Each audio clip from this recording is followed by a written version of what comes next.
Nice. Nice. Give it up for Wes. Thank you. That was beautiful, as usual. So, welcome everyone. It's exactly 12 noon on Sunday, October 11th. We're here together virtually, Triumph Life Center, people, team, family. I'll start with a quote. I'm a firm believer in the people.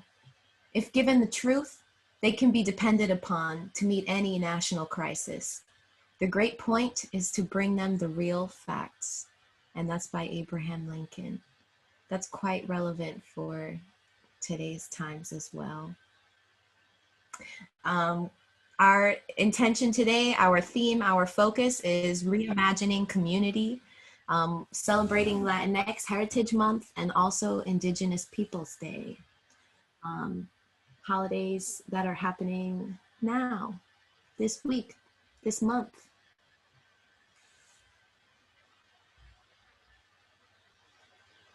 Our usual outline. And we're going to start with some brief readings before we get into our meditation. This is a scripture. Universal mind has taught us what is good. What is required of us is this: to do what is just, seek truth, and show constant love. We also have two quotes from Alice Walker's book, Anything We Love Can Be Saved, from 1997.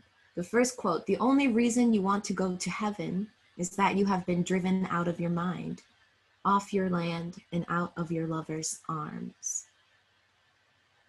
The other quote, what is happening in the world more and more is that people are attempting to decolonize their spirits, a crucial act of empowerment, one that might return reverence to the earth, thereby saving it in this fearful of nature, spiritually colonized age.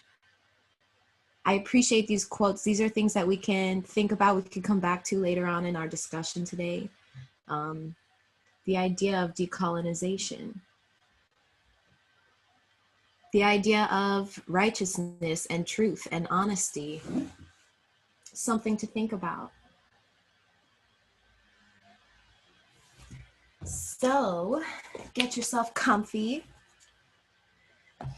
Let's have some breathing together, create intentions for this sacred space, and just take some time to reflect and relax. I'll start with the singing bowl.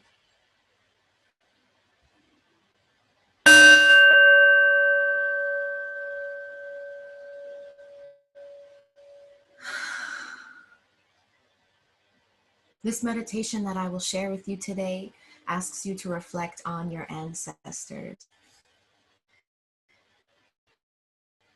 So as you get your body in a comfortable position, however that looks for you. I usually like to cross my legs, but you might be laying down, you might be sitting in a chair, you might be on the floor. Notice how the air flows in and out through your nose and out through your mouth. Notice any tension in your body and just take note of it and feel free to roll it out a little bit in this moment. As you settle in to your body, I ask you to visualize the support of the earth underneath you, connecting you to the vast wisdom of Mother Nature. She's always here with us. Feel her energy enter your body as you inhale and run down the spine as you exhale. Think about who you are and where you are in this moment. Remember that every part of you has been woven together by the fabric of your ancestors, the good and the bad. Their blood, their experiences, their pains, their joys, all run through you and shape you.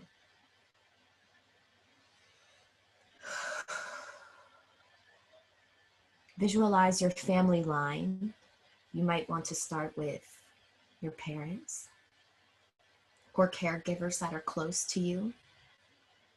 And as you inhale, imagine them breathing the white light of their wisdom within you. And as you exhale, you breathe the white light of your gratitude into them. Kind of like an exchange of energy between you and your ancestors. I see it as white glowing light, but you might see it as something different, and that is okay. As you're thinking about your family line and continuing to breathe, you can ask spirits in your family line, your ancestors, if they have anything that they need to share with you. And that might come through as a sound or an image or a feeling, a physical sensation even, a smell. And continue up the family line, receiving knowledge and offering gratitude by exchanging breath, taking as many breaths as you need with each spirit.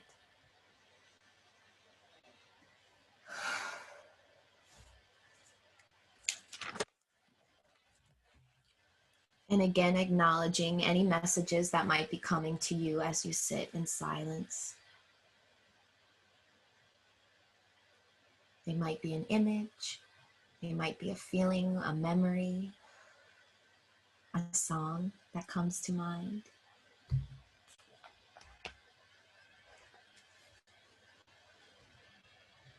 And you can say to yourself, I thank all those who have helped shape and create me.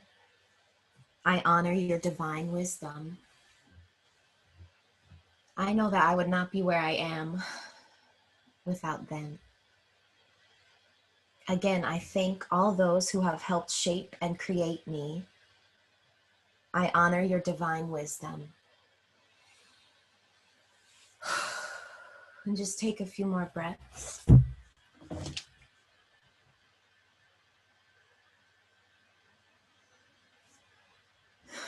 Go back to your body again. Notice if anything has changed. Notice if any tension has come up. And you can just roll it out, shake it out.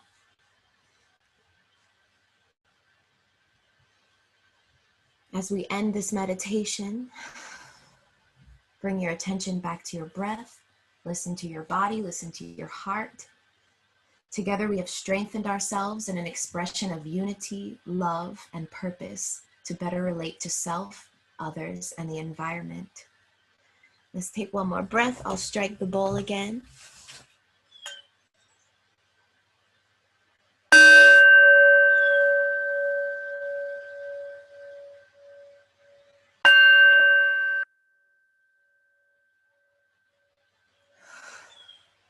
Ashe. Thank you.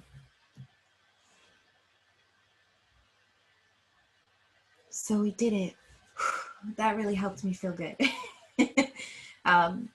Welcome to our Sunday gathering. I'm Brenda, and I'll introduce you some of the team that's on the call right now. I know that we have Professor Sandra Addison Brito and Senior Bishop Milton Brito. I don't see them right now, but I know they're here. Hello, good morning. I see Nadia's here. What's up, Nadia? Good morning. I see Vatina.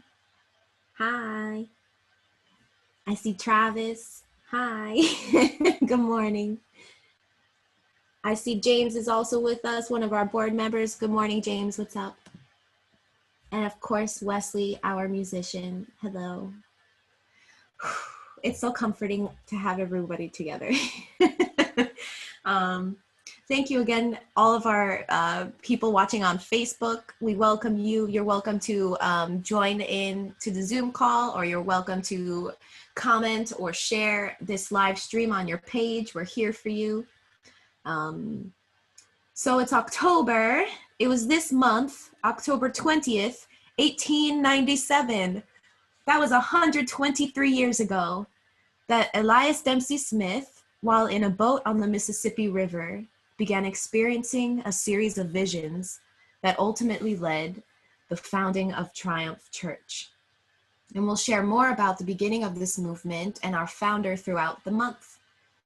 For the next few weeks, our focus will be reimagining community. And we are asking you to consider these two questions. First, what kind of world do you want to live in? And second, what would it take to create that world? Today, we are reimagining community as we celebrate Latinx Heritage Month and Indigenous Peoples Day. So we'll share some information about both of those celebrations. We stand with you and want to inspire you to show up on purpose and be your best self, to live, laugh, and love, and know that together we can make a difference in our world. And as always, the Christ in me celebrates the Christ in you. Together we'll make our world brand new. Woohoo! That all rhymed. So let's do our opening prayer. Unity of all, Hanto Yo, and Hanto Yo means clear the way. Let us pray. God of surprises, you call us from the narrowness of our traditions to new ways of being church, from the captivities of our culture to creative witness for justice, from the smallness of our horizons to the bigness of your vision. Clear the way in us, your people, that we might call others to freedom and renewed faith. Clear the way in us, your people, that we might call others to wholeness and integrity. Great Spirit, you call us from fear to faithfulness, from clutter to clarity, from a desire to control to deeper trust, from the refusal to love to a readiness to risk. Clear the way in us, your people, that we might all know the beauty and power and danger of the gospel. Ashe.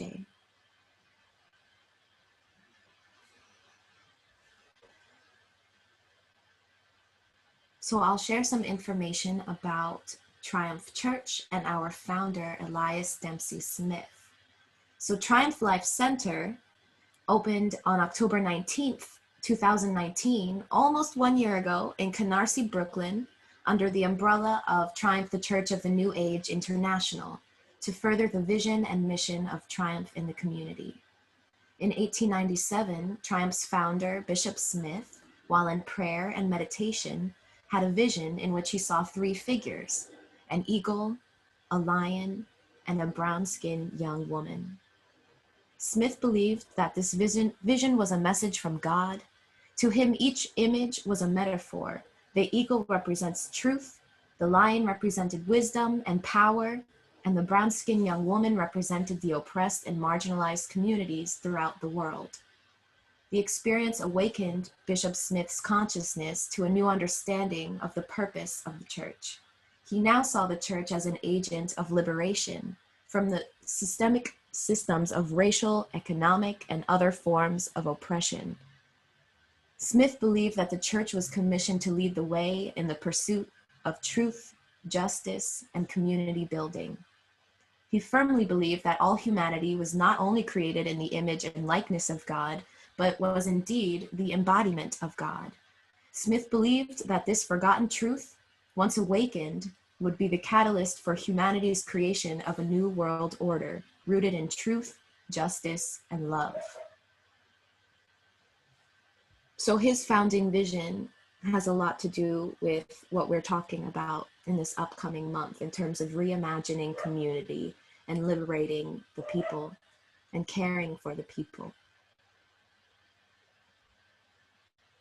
This goes along with our life-affirming principles, which I will share with you.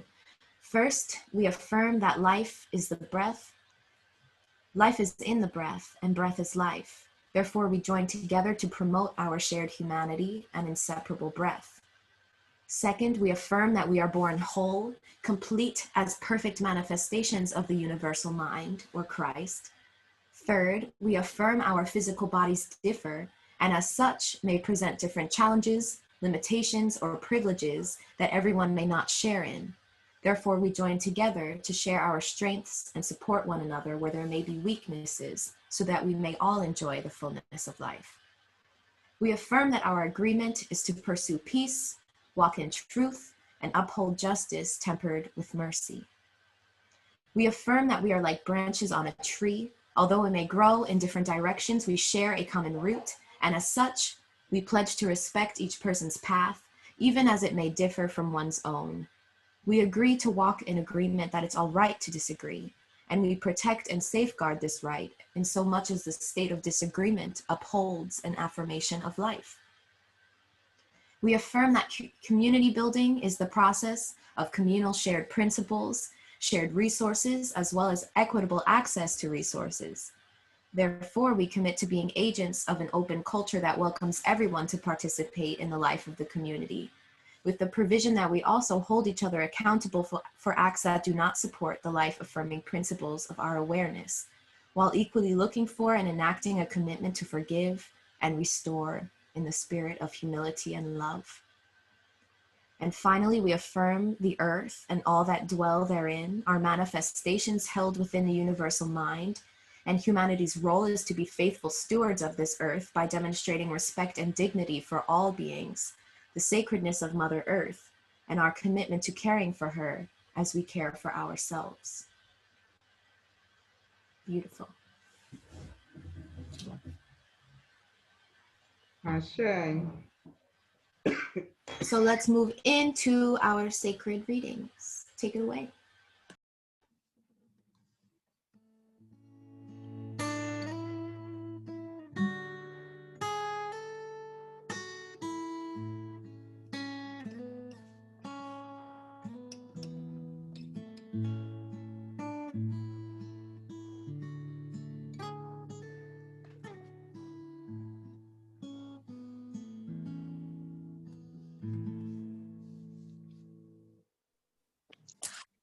Beautiful lie.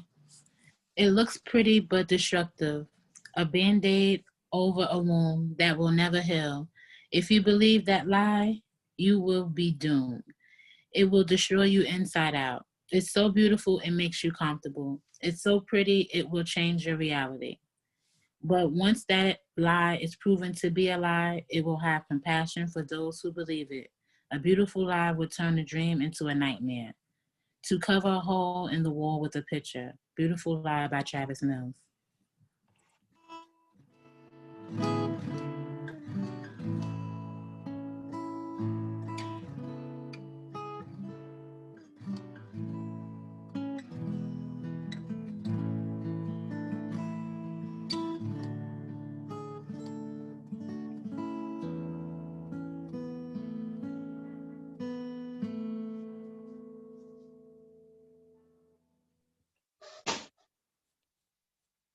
Power of karma. Karma is real. She could be beautiful or she could be ugly. What goes up must come down. What goes around comes around. It will affect you or a loved one.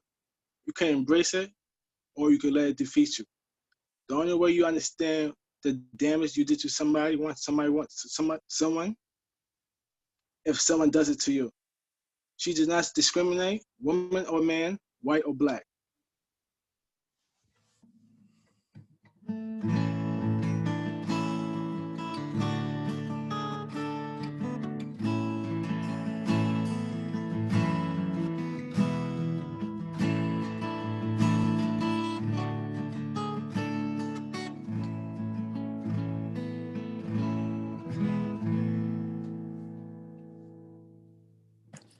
One of the greatest gifts God gave us was water.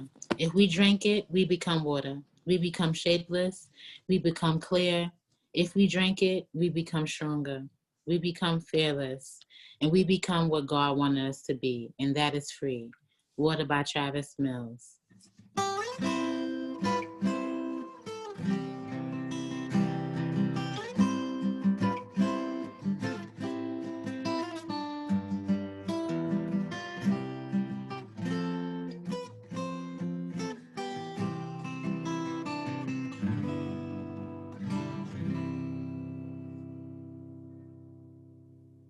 welcome home. We've been watching you for a long time. To endure so much and still have a pure heart. You can't rewind time, but we can give you a fresh start. What you've been through become beautiful art. Welcome home. This is the place your scars become testimonies. Your rebirth will be a ceremony. Welcome home. This is where you belong. Welcome to Triumph Church.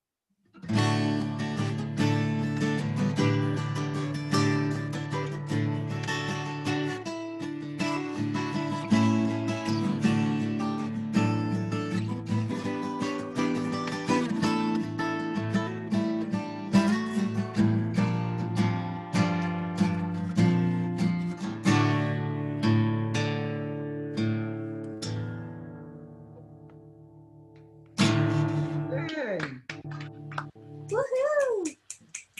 hey. That was cool. Thank you, everyone. So, again, welcome to our gathering. Here's a quote to start us off. Fight for the things that you care about, but do it in a way that will lead others to join you. And that quote is from, for those that maybe not be able to see the slide, Ruth Bader Ginsburg. Thank you. So today we're reimagining community and sharing some information about Latinx Heritage Month and Indigenous Peoples Day. So keep these questions in mind as we discuss, as we go through. What kind of world do you want to live in? And what would it take to create that world? Yeah. These are very open-ended questions. And there's probably all different types of responses. So we're excited to hear from you. Yeah, yeah. So I wanted to begin by sharing a land acknowledgement. When we opened the center last October, I believe we did have a land acknowledgement in person with music and dance, and it was just blessing our space and acknowledging the land that our center is on, and the people that originally lived there and contributed to our society today. So I wanted to share some quotes about why I think it's important to incorporate land acknowledgements into our virtual space. We're all calling from different areas of the world. So that kind of makes it a little trickier, but there are resources online where you can find out exactly where you're at. If you put in your address or even just your zip code or your city, you can find out what Native peoples were living on that land. And when I stop sharing the screen, I'll put that link into the chat box and I'll share it on our social media pages. So why? It's important to understand the long-standing history that has brought you to reside on the land and to seek to understand your place within that history. Land acknowledgements do not exist in a past tense or historical context. Colonialism is a current ongoing process, and we need to build our mindfulness of our present participation. It can also be a subtle way to recognize the history of colonialism and a need for change in settler colonial societies such as ours. However, these acknowledgements can easily be a token gesture, or they can be quite performative rather than a meaningful practice. All settlers, including recent arrivals, have a responsibility to consider what it means to acknowledge the history and legacy of colonialism. So you might ask yourself these questions. What are some of the privileges that you enjoy today because of colonialism? How can we develop relationships with the peoples whose territory they are living on in the contemporary geopolitical landscape? What are you or your organization doing beyond acknowledging the territory where you live, work, or hold your events? What might you be doing that perpetuates colonial futurity?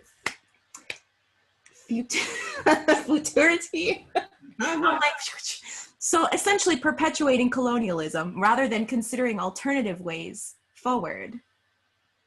And these are big questions to ask, and it can just be like, okay, this is still in terms of my experience and doing land acknowledgements, especially virtually, it's very like, it can feel very random or again, very performative, but it kind of is a way to encourage you to not only be aware, but to start doing some research on your own and to think about, again, what are you enjoying? What kind of privileges do you have just by being on this land? And I thank you for just sharing a piece about why it's important to acknowledge the land. When we Triumph purchased a property in Canarsie, Brooklyn, it was the first time that as community, we were moving into this area of Brooklyn. We'd been in Brooklyn for over 60 years, but not in that section. So just researching, as you shared, researching that area and realizing that this was really land that had belonged to Indigenous people. Specifically, we could trace that back. I thought it was important, as you shared, again, for two reasons. One, sometimes folks don't like spiritualizing everything. So you can use, for me, you can use interchangeably spirit or energy.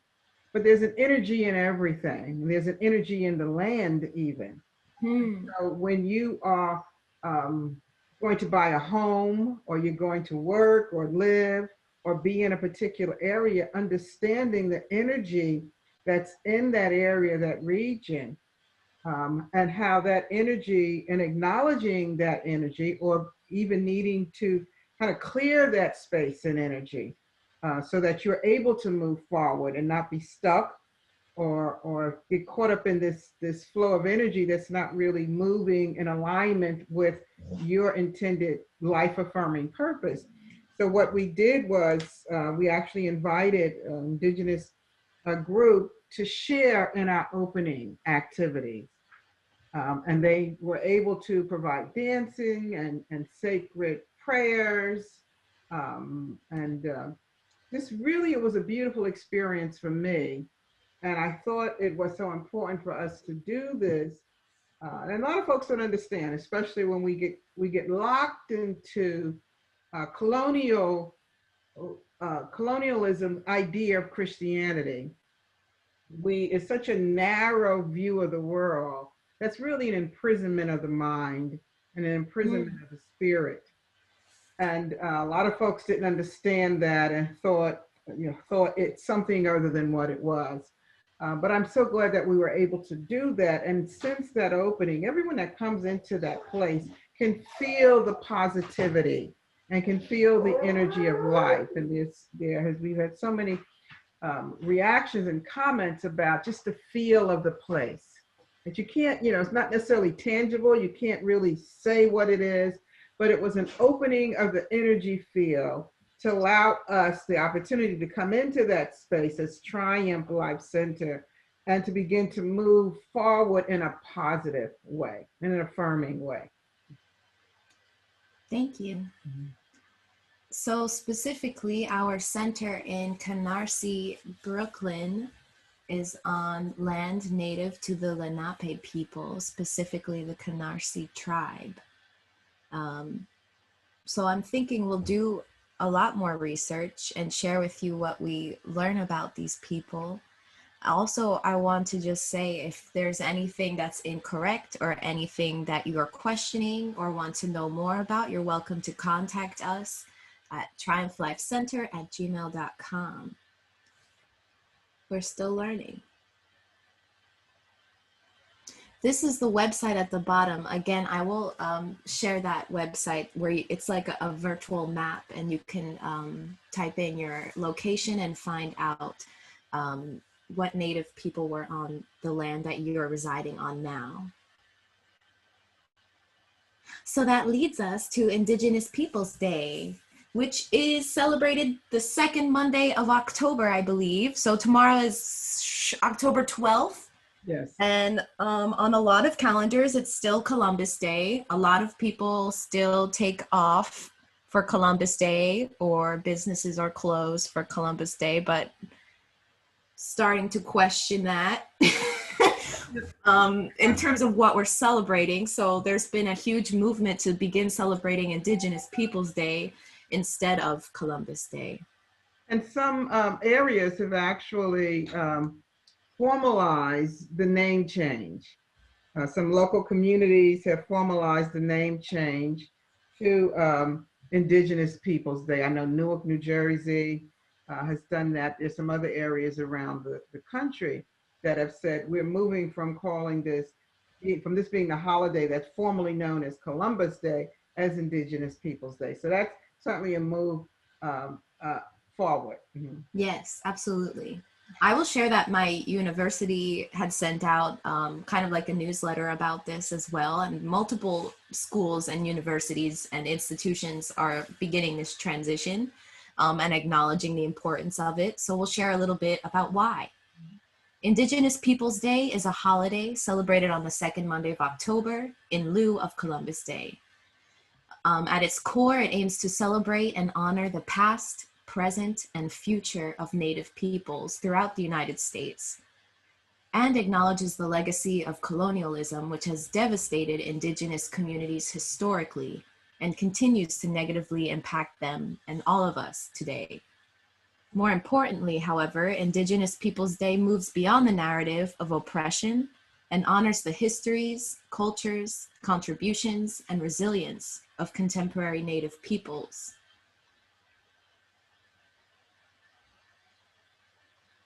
In 1990, so not that long ago, 30 years ago, South Dakota became the first state to eliminate Columbus Day and in its place, officially celebrate Native American Day. And as of 2019, approximately 5 counties of 3,000, 121 schools of nearly 20,000 schools, 8 universities, and 2 school districts officially celebrate the holiday. So that's not a lot. There's still a lot more that can be done. And this again is from 2019. I'm thinking a lot that these numbers will increase this year, especially in regards to everything that has been exposed from the pandemic, quite honestly, like the wealth gap essentially, and also all of the oppression, the Black Lives Matter movement. I think that has really brought a lot of recognition to this holiday as well. Yeah, I think you're right. There seems to have been a resurgence of focus on the statues that we have and the holidays that we celebrate and why and how and who they represent. And it's not so much rewriting history, but it is writing, R-I-G-H-T-I-N-G. Hey. History. Nice. We've had a false narrative and we have to make that wrong right. And so I think that's what we have been seeing happening. And a lot more people are giving attention to Indigenous Peoples Day versus what it was formerly known as. It's also like an act of like critical thinking, or at least critiquing, challenging, questioning, doubting the systems that are already in place and things that we tend to take for granted, or things that are accepted as the dominant culture, the dominant narrative. So I think that's a great movement in terms of our society, in this country at least. Currently, there are approximately 6.8 million Americans who identify as Native American, so that's approximately 2% of the US population. Yet studies continue to reveal that available representations of Native Americans in mainstream US society are few and far between. I didn't put exact or specific examples, but if you look at this website, illuminatives.org, they have a lot of information. And they're speaking about representation like in curriculum in schools, representation in media like the news, film, literature, things like that. Representation is huge. So thinking about that. That's millions of people that are not seeing their faces in mainstream media.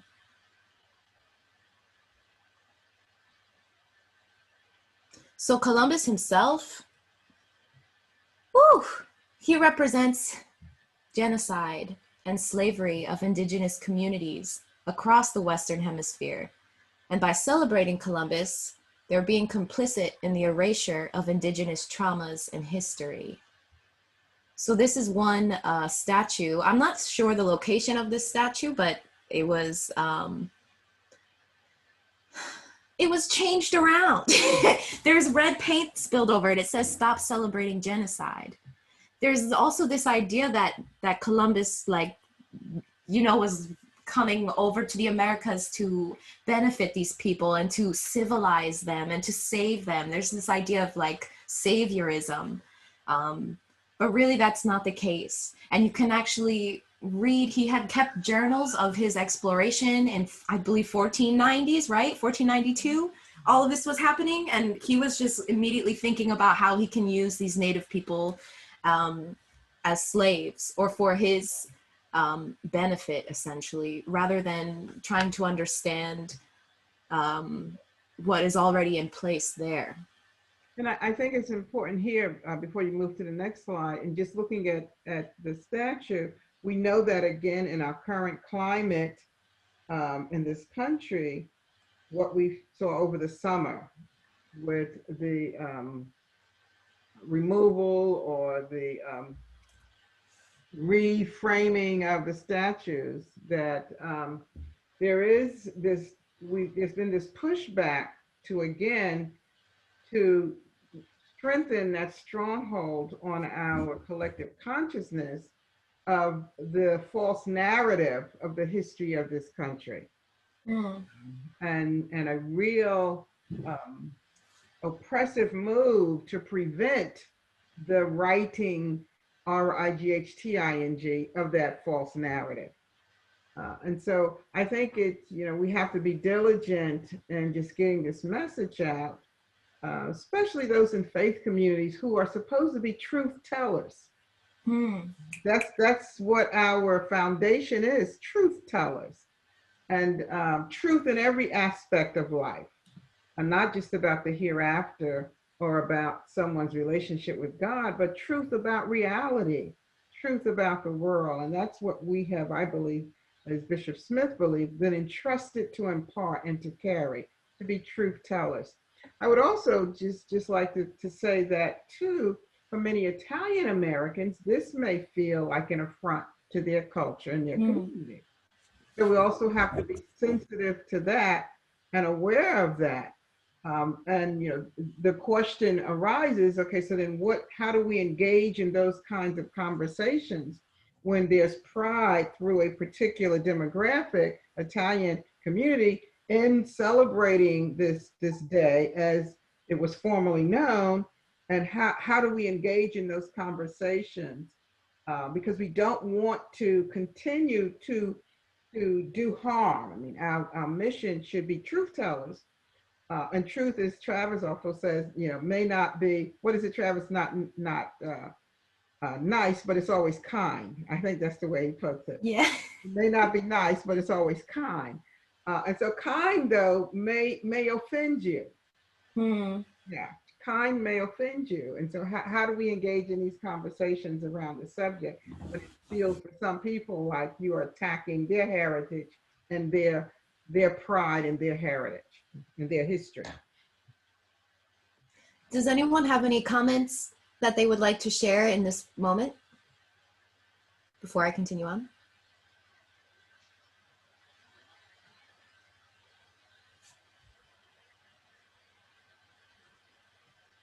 Okay. I actually went to a protest yesterday. I'm in Massachusetts, so I went to South Boston where they were having I guess a movement, and there was Native peoples there, again doing land acknowledgements and just sharing their story and their history and some of their culture. And there were people from, I can't remember exactly, but there were Italian Americans there, and they came up to speak and just shared their truth and showed their support and stood in solidarity with the Native people here in Massachusetts. So I thought that was really awesome because I didn't consider that. And then Sandra, you just mentioned it, and I was like, oh, that was pretty cool for them to show up and to speak, that was awesome.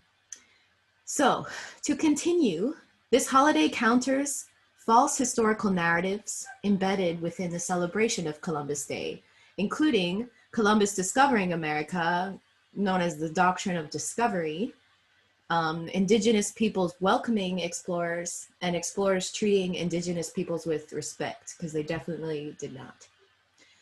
Columbus committed numerous atrocities against the indigenous peoples of Hispaniola and the Bahamas, where he actually landed, and continued celebration of Columbus Day venerates one of the most brutal colonizers in recorded history and romanticizes the violent history of colonization of the Americas.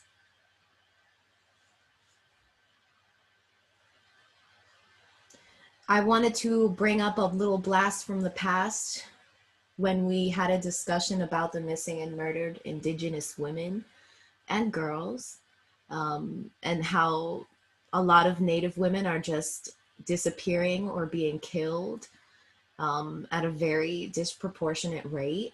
And honestly, they're just kind of like erased because they're not being spoken about as much. They're not represented in mainstream media, as we mentioned before. So this is a huge problem, and they're fighting for justice. So if you're interested in learning more about this particular topic, we have our recording of our discussion. I believe it was a few months ago.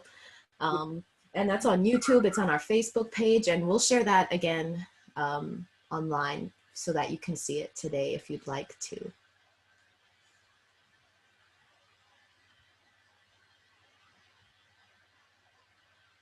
This is a picture that I took yesterday at the protest that I was at. I really appreciated this. Yeah, Brenda. Sign. Decolonize our history curriculum. This really stood out to me a lot because, number one, thinking about my disappointment, quite honestly, in my public school education growing up, and I didn't, I felt everything that was fed to me was just like a whitewashed lie, quite honestly. And just thinking about the textbooks, the representation in those textbooks, and how minimized these issues were. I was also growing up in Long Island, where a lot of our the towns and the cities there are named after like native.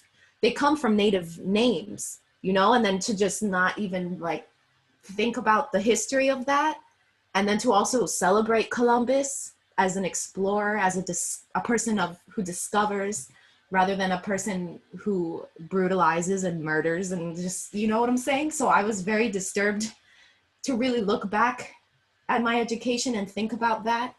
And also as an educator myself, thinking about how when I move forward and teach young people and try to create or set a good example for them, what am I really sharing with them? I want to make sure that I'm sharing the truth and that I'm being critical of the curriculum, the content that we are discussing, the things that are required on state exams. You know what I'm saying? The things that we read in our textbooks, the people who write our textbooks, the types of films that we are assigned to watch, and how we're not taught to question and to critique as much as we should. Does anyone have anything they want to share on this topic, or things that they're looking back, any experiences in terms of their education that might be disturbing, or it might be also the opposite, might have been really eye-opening? Yeah, I would love for James to jump in if he's on, because we always have these, we have this ongoing, never-ending conversation about these things. But as I was listening to you, Brenda, and talking about the contradiction in having streets or areas named after Indigenous people, while at the same time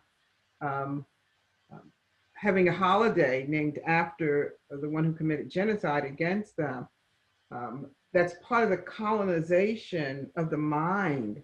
Is holding these two things. It's almost as if saying that, we can extract from that community their names while we can completely annihilate them and who they are and their culture. It is similar in a way to what we've again seen over the summer with the protest movement. Why would anywhere in this country there be on a public display outside of a museum on a public display a statue of Robert E. Lee. You know, it makes no sense that we could be a country that embraces a constitution that now affirms the right of life, liberty, and pursuit of happiness for all, yet we celebrate, or we can put on display in the public square on government property, a statue of someone whose very image stands in opposition to that, who fought to maintain oppression of a whole race of people. So we have to think about this. Again, going back to that, you know, rewriting, W-R-I-T-I-N-G, history. We don't need to rewrite it. We need to write it, R-I-T-H-T. Because the storytellers didn't tell the truth. And we cannot be content with the lies, as you said, that were told not just in community, but told in our educational system and continue to be told in our educational system. And still a part of the framework of our institutions, and still embrace, and still a lot of people don't know any different or any better. And that's why it's so important, I think, that we become those that are in pursuit of truth as a faith community.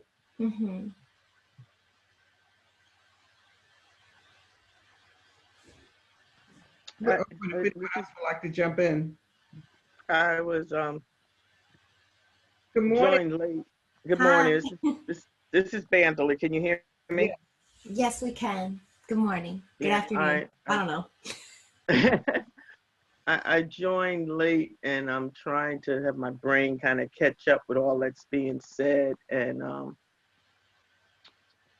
all that is being introduced, even with my own learning, and even the songs that I learned in history about the Nina Panina, the Santa Maria, those songs you taught in history and discovery.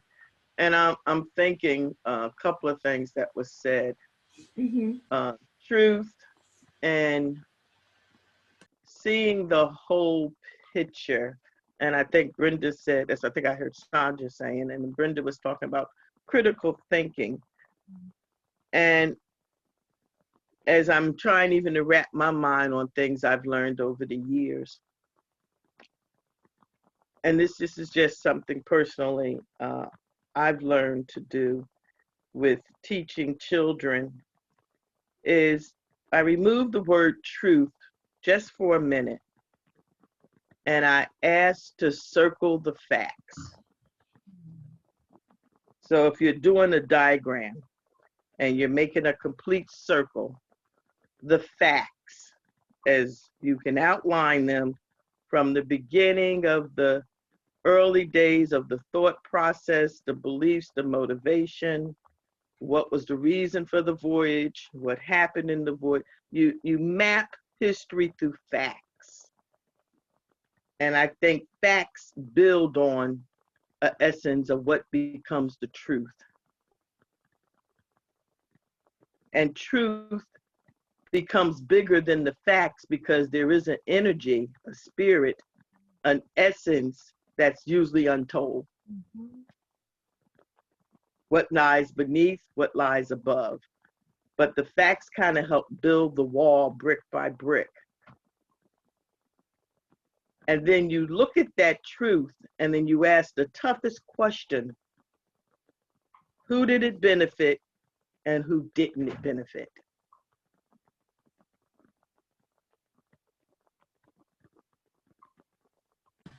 And I think when we learn to think that way, see things that way, because even the atrocities of this world have benefited someone. Yes. And they haven't benefited others. And so it helps us to understand, how do we see the world? And how do we respond to it? Yeah, that was great. Are there any other comments or questions before we continue to our next topic of discussion? Yeah, I like how you said that, Banley. Thank you, how you framed that. You're welcome. I like how you mentioned that there's like an energy that comes with the truth.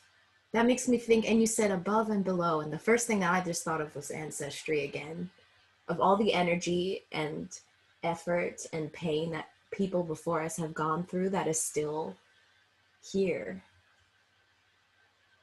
that we're just like living and breathing in. Thank you. I have I have a question. I don't know, a comment. I don't know. Okay. Somebody help me out. Go ahead. I'm very happy, like, with the word that we are thinking about those subjects that they were like for some reason hidden. And I think right now with the social media and many other resources, we can actually think about those subjects, and we are getting more and giving knowledge to people. And so I'm so happy for that reason, right? Having this conversation right now, I probably spent 33 years of my life, I'm 33, of not listening to any conversation of that Hmm. this year. And then people like, I'm seeing people talking and more about that. And I'm very happy about those subjects that people are talking about, many causes, right? We know all of them, the cause that we are fighting for. But as many people as I used to be like ignorant, that I would call, that I wouldn't have the knowledge to, people would talk like some subjects I wouldn't even know, and I wouldn't even kind of care before because that wasn't close to me. And right now it's coming more with the social media, right? So some people, they sometimes they are just like, oh, it's another thing coming up, so the word is getting too much. So how can we like make that, to get to people in a way that they're gonna listen to us without being just like, oh, it's another subject that I have to be, careful about it. And people are kind of scared.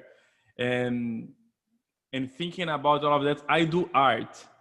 So what I think about, like, answering my question actually, but I would like to have another views, but Hmm. try to take all those subjects, things that we are fighting for, and I try to make it in my real life. Mhm. So with me would be with music, I can use my music without be telling people, oh, you do that, without being fighting. I just bring the things with my music and little conversations. And that's what I've been doing. But I don't know about you guys, because that subject is just, I heard wrong my entire life, right? My entire life. But I have to move to the West to see a different side of the world, that people are more open-minded. That's the only way I could hear that. Before, I wouldn't even hear that. And I know many people wouldn't hear if we just go there and fight. So that was kind of my question and a little solution that I've been doing. I don't know if that was relevant. Oh, definitely. Hmm. Thank you for pointing that out. And I understand what you're saying, because I think people think, okay, well, this doesn't have to do with me and I don't really care, so I'm just going to push it aside. Or that I can't relate to it personally, so it's not really my problem. And that makes me think, okay, well, when I go into these discussions, go like not knowing or not understanding, that I just try to be as open as I can and willing to take those concepts and things that I'm learning and see how they relate to my life. So as you were saying, how does that relate to my art making and my music? And I think that everyone's, in a way, we're all connected. We're all, that's what I believe, at least, that we are all from this like universal source. So if there's pain in someone, even across the world, in a way that's pain within me, it's like the idea of like, if we're not free until we are all free. That's the first thoughts that came up for me. And to admit that you don't know, or even to admit that you don't care right now, like that's that's the first step. And I think all of that is important, Brenda, in responding to Wes's question and statement. And I think embedded in your question is the answer. As an artist, as a musician, musicians speak a language that's universal. And I think artists do. And in a way, as a musician and as an artist, you have access to spaces and places that many people do not with that language. And that language has the potential to be a language of freedom, a language of hope, a language of unity, a language of shared humanity. And I think, and I've often said this, y'all probably know from when we were at our on-site in person in Brooklyn, that language always leads the way in any movement, because language is truly the embodiment of energy that you can feel in a tangible way. And so music and art always is at the forefront of a movement. When you study history, you can also study what was the art that was being created during any historical period of time. What was the music that was during that historical period of time? And without even knowing the history, looking at the art and looking at the music, you're able to discern what was happening in the lives of the people. And the tensions that existed between the ruling class, between the oppressed, between the privileged, between those living on the margins. But ultimately, I think music is such a force for good, potentially. And that's why I appreciate you, Wes, just always leading us out every week, every Sunday, and for just continuing to do what you do. I also just thought about, oh, go ahead. I was just going to add that just because we don't see it, and we might not be even present in our lives to experience, recognize what we said, the energy, beneath and above. We're talking about something that happened in 1492. This is 2020. Whatever we do today changes the world for years to come. Just having the conversation, the art that you're doing, the impact you might not see in your lifetime, but it is not lost. And even the fact that, Wes, what's amazing is your search and the fact in your life you've discovered you're opening up the door. Some people will remain asleep. Yeah. But as long as you recognize and everybody is willing to do their part, it is changing the axle of this world. It really is. Absolutely. That's so key. Absolutely. Thank you, Bandley. I just want Brenda Travis to, I know he had wrote a comment in the chat. If you would just share that for our listeners that are on social media who cannot see and read your chats, Travis, if you would just unmute and go ahead and share what you wrote. Yes, Travis, go for it. I can't see the chat right now. Yes, that's what I figured. No, I said freedom is a choice. You don't have a choice, you'll be trapped. When you have choice, you have option. You could think, you could choose for yourself. You know, if you don't have a choice, you're trapped. You have no choice. You combine to whatever you have to do. One person. You're being handcuffed. Also, it's like a privilege to even have the choice, I suppose, to learn about this and to not, I can't say that we're not personally affected by it, but maybe not as close or not as severely. That in itself is a privilege to be able to just like have those boundaries or choose to keep this out of your space, out of your mind. Yeah. Yeah. Thank you, Trav. No problem. All right. It's 1 p.m. I'm going to move forward to a little bit about our next topic, and then we'll close out. Whew. That was great. Good. Yeah. Thank you, everybody. I appreciate everyone's input. So I wanted to share some info about, so it's also known as Hispanic Heritage Month. However, there's kind of this shift towards calling it Latinx Heritage Month, and I'll explain a little bit why. I found this particular graphic through Sarah Lawrence College Unidad organization, which is, I actually was able to work with them this past week and do like a creative arts and mindfulness workshop, which was really great, and to just think a little bit about our history. So this celebration is normally between September 15th and October 15th. In 1968, there was a proclamation that designated the week of September 15th National Hispanic Heritage Week to commemorate the independence of several Latin American countries and recognize their cultural legacies and traditions.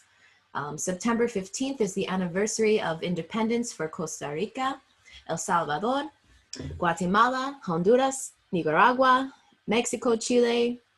Oh, Mexico and Chile also celebrate on the 16th and the 18th. So a lot of Independence Days.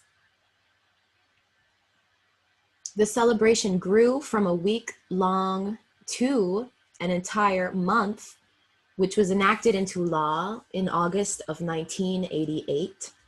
Hispanic is often associated with the origins of Spanish colonialism in America and excludes Indigenous, Brazilian, and other non-Spanish speaking groups.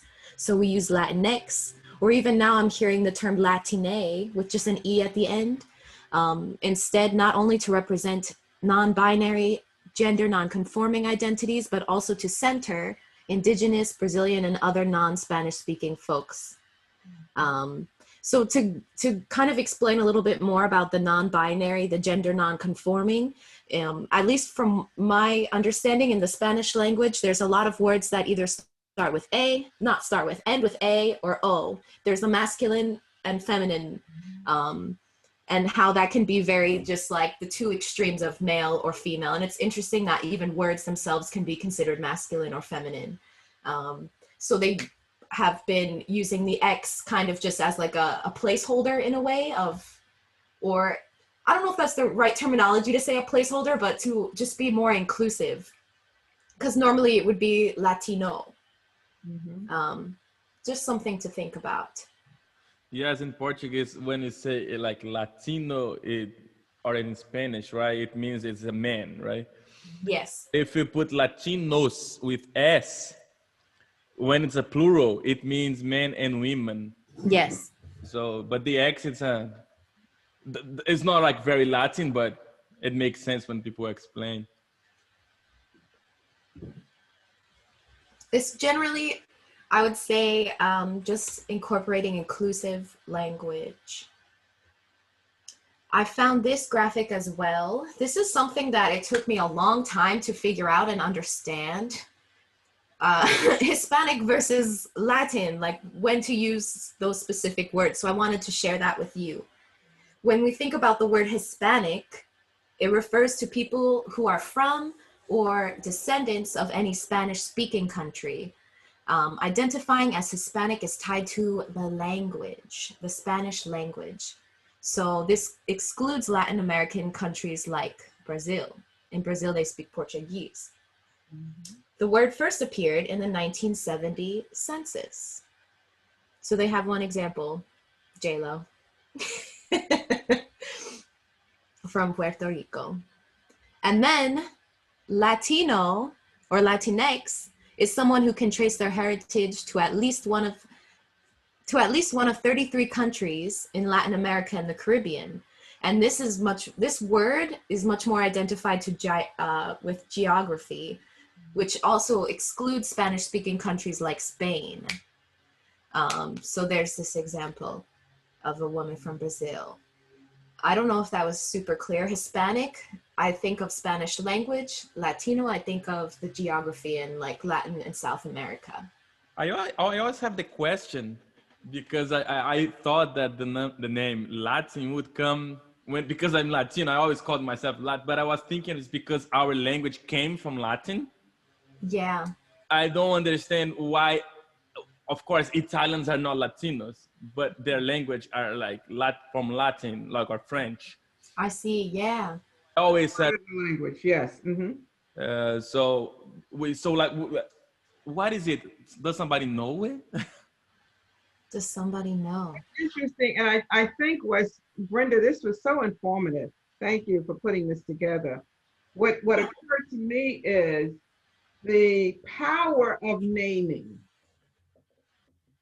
Who has the right and the power to name, and how naming can chart the course of whole communities, either limiting or diminishing or non-acknowledging of communities. But who gets to name? And I'm real quickly, I brought this up before because this just, it's really just, you know, of interest to me. On this current 2020 census, anyone from, I think is it Egypt that I said? Egypt, where Yeah. they're considered white. Yeah. When did Egyptians become white? And who has the power to determine that? Yes. So you trace this back to the census in what, 1960 something? So the government, and as Bandley shared, why, to whose benefit does that accumulate? What's the currency in that, and for who? And that whole, I always like to ask folks, so what do you want to be called? Rather than someone imposing a name upon you. Yes. For African Americans in this country, from, you know, the time I was a child, we were from colored to, colored, Negro, Afro Americans, African Americans, Black. Who gets to name you and why? Mm-hmm.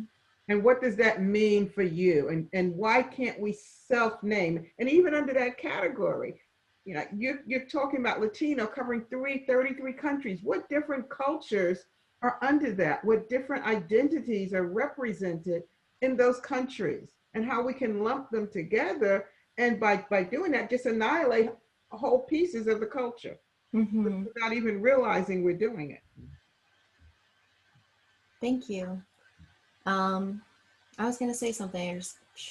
I guess to add another point, I'll share personally. My father's from Colombia. My mother was born here in the United States, so I'm a white Colombian American, and I am Latina and Hispanic because Colombia is in South America, so it has the geography of Latinx, and it's also a Spanish-speaking country, so Hispanic. So it's possible to be both. Or one or the other. It really just depends. And also depending on how you identify. I think a lot of people could come through and be like, okay, why do we keep changing these words? People are just so sensitive, political correctness, blah, blah, blah, right? But I think that it's also by critiquing and looking at language in this way, we can, that's kind of just allowing us to be critical, allowing us to challenge the authority, the dominant culture and narrative that is in place. So I would try to shift my thinking of, okay, these people are so sensitive, they're taking it so personal, to how are they actually looking at history and asking these questions and challenging what they've been told. I appreciate that. And you know, looking at the Latin world, I'm thinking it's similar to how, from a colonial view, we have grouped all of the continent of Africa almost into one bag.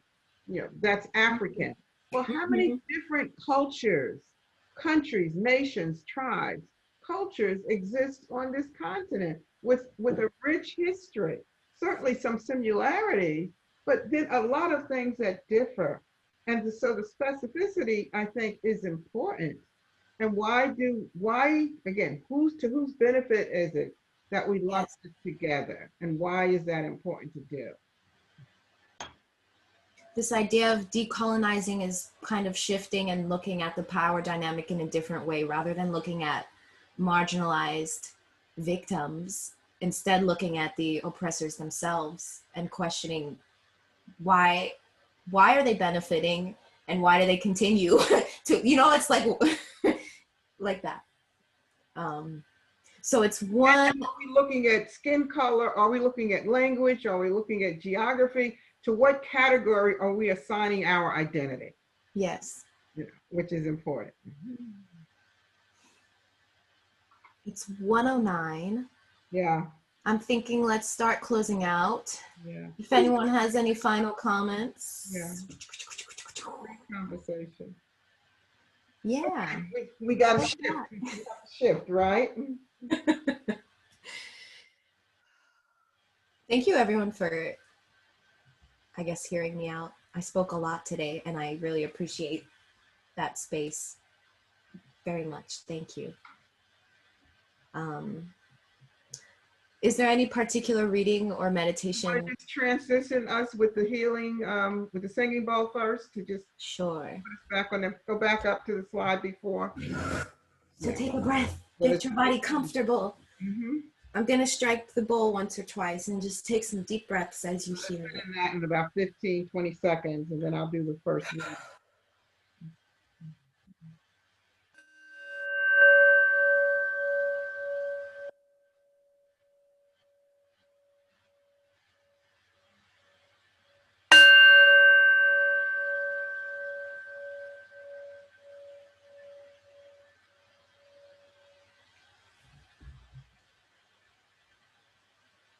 So the first reading is coming from Alice Walker's book titled Anything We Love Can Be Saved. It was published in 1997 by Random House. And in this particular reading, Walker reviews a film written and directed by Peter Bratt titled Follow Me Home.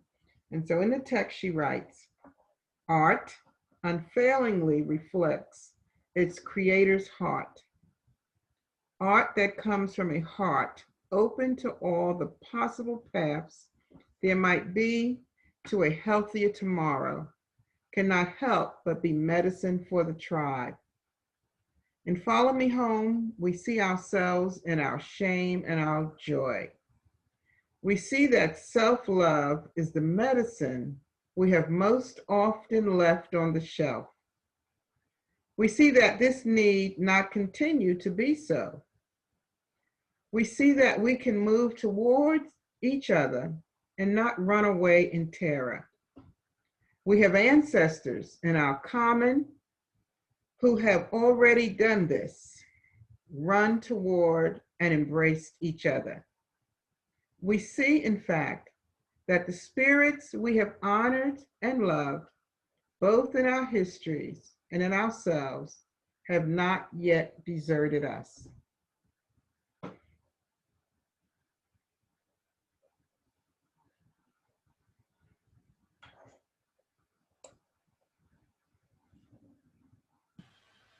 So I'll do this meditation. Is there anything else you wanted to share? After the meditation, we have another reading. Okay. So in this moment, relax. Allow yourself to be enveloped by the love within and all around you. Know that you are constantly giving birth to the divine love within you. Feel any pain in this birthing and feel it subside. Allow the tears of love to flow. Ask that you may feel the joy of this constant new love. Breathe into this joy and know that it is yours. Take this awareness with you into your life.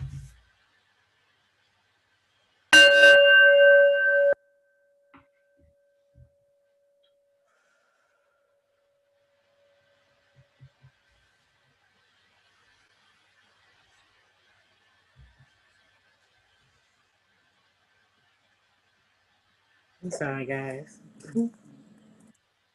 Okay. Please call me by my true name. Don't say that I will depart tomorrow. Even today, I am still arriving. Look deeply. Every second, I am arriving. To be a bud on a spring branch. To be a tiny bird with still fragile wings. Learning to sing in my new nest. To be a caterpillar in the heart of a flower. To be a jewel hiding itself in a stone. I still arrive in order to laugh and to cry, to fear and to hope.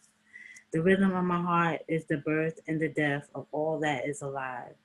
I am the mayfly metamorphosing on the surface of the river, and I am the bird that swamps down to swallow the mayflower. I am the frog swimming happily in the clear water of a pond, and I am the grass snake that silently feeds itself on the frog. I am the child in Uganda, all skin and bones. My legs as thin as bamboo sticks, and I am the arms merchant selling deadly weapon to Uganda.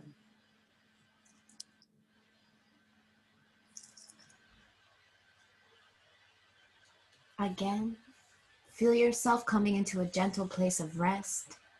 Allow any feelings of unworthiness to arise and ask your higher power to love those feelings and the part of you they arose from. Feel the desire to let them go and to let them dissolve into love. Feel your own goodness and know that you are perfect just as you are. And take this awareness with you into your life. Take another deep breath.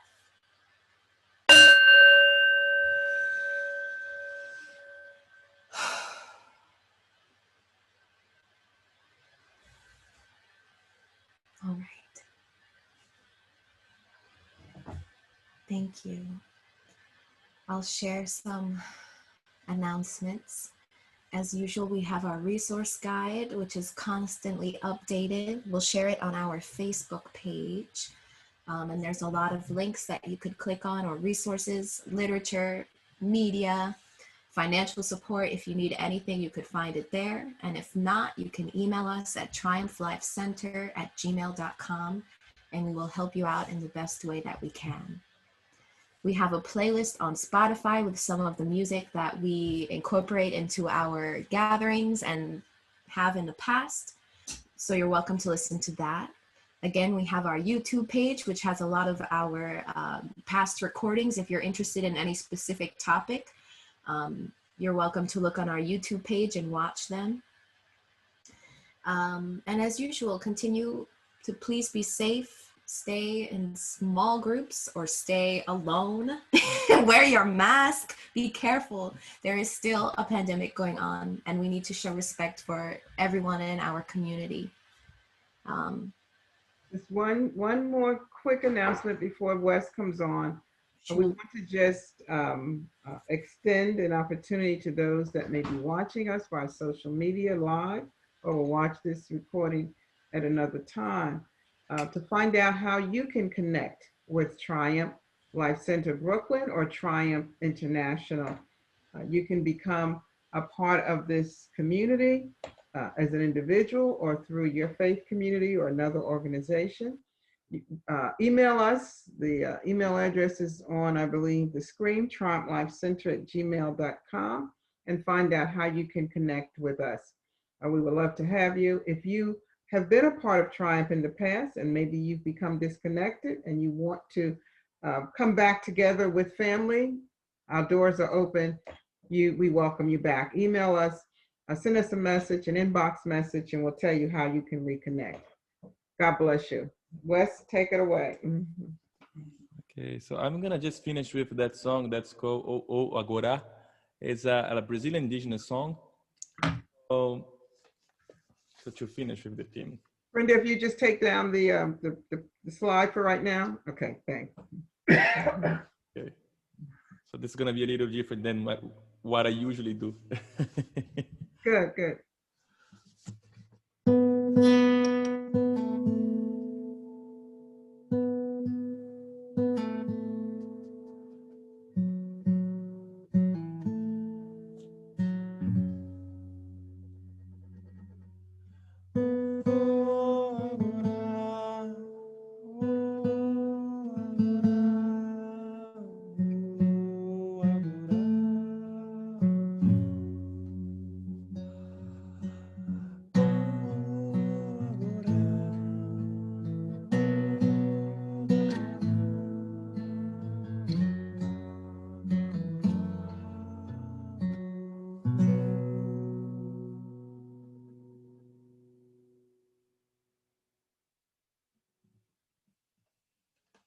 Thank you.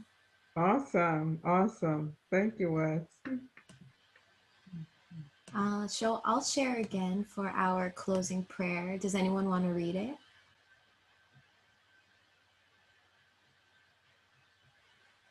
If not, I can do it. I think Bettina, Let us say, we cannot merely pray to you, O God, to end war, for we know that you have made the world in a way that people must find their own path to peace within themselves and with their neighbors. We cannot merely pray to you, O God, to end starvation, for you have already given us the resources with which to feed the entire world, if we would only use them wisely.